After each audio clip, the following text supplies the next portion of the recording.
Okay, so what we're gonna do here, let me make sure this is saved. Okay, so I'm just gonna make a quick video here to show how I was able to beat Hades without using the divine sword, so just using the regular sword. So first I'll just go through, do it with the lights off, and then come back and do it again with the lights on and start talking. So let's do it.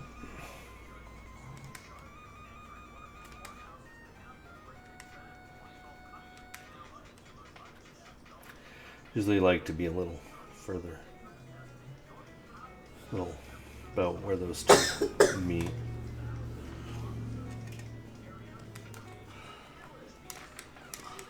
And as you can see, I'm hitting him, or as you can hear, I'm hitting him, hit him a whole bunch of times, and he dies. Now let's look at it with the lights on. This is with the lights on.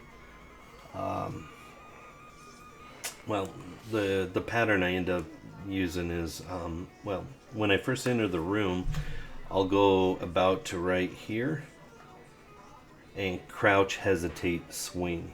And I'll keep doing that until I get him pushed up against that back pillar on the right hand side. So that's to say I will crouch, hesitate, swing, crouch, hesitate, swing. And each time I try to run about a stone's length, you know, about here to here. I try to run at least that, but it usually ends up being about stone and a quarter, stone and a half. Don't want to go too much or he'll hit you, of course. So, but you get a feel for that. Okay, and so then let's give it a try here, and the lights on and see.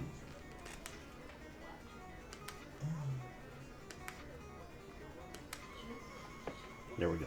That's about the perfect spot. 215. I'll wait about 10 seconds to about 225, and then I'll swing, stand, and come forward, crouch, jump, hit. And you just keep doing that until he's dead.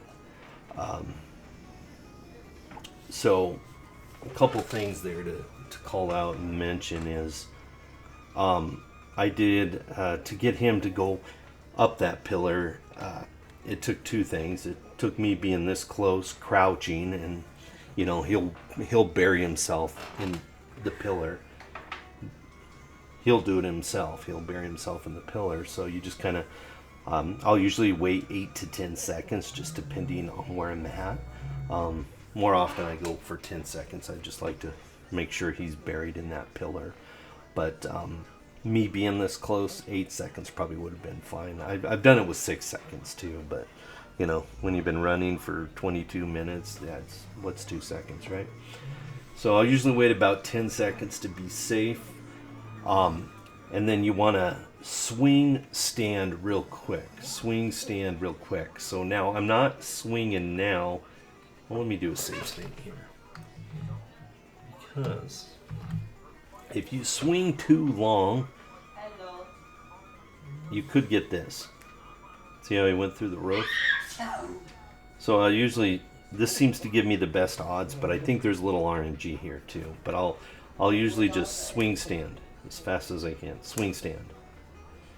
And that usually seems to work most of the time. But I've had those real fast ones not work too, and you'll just go straight through the ceiling. So that's one thing to keep in mind. When you're doing that, just swing, stand real fast, and then you can move in and for the kill. There's another thing here. I'll usually come into about right here because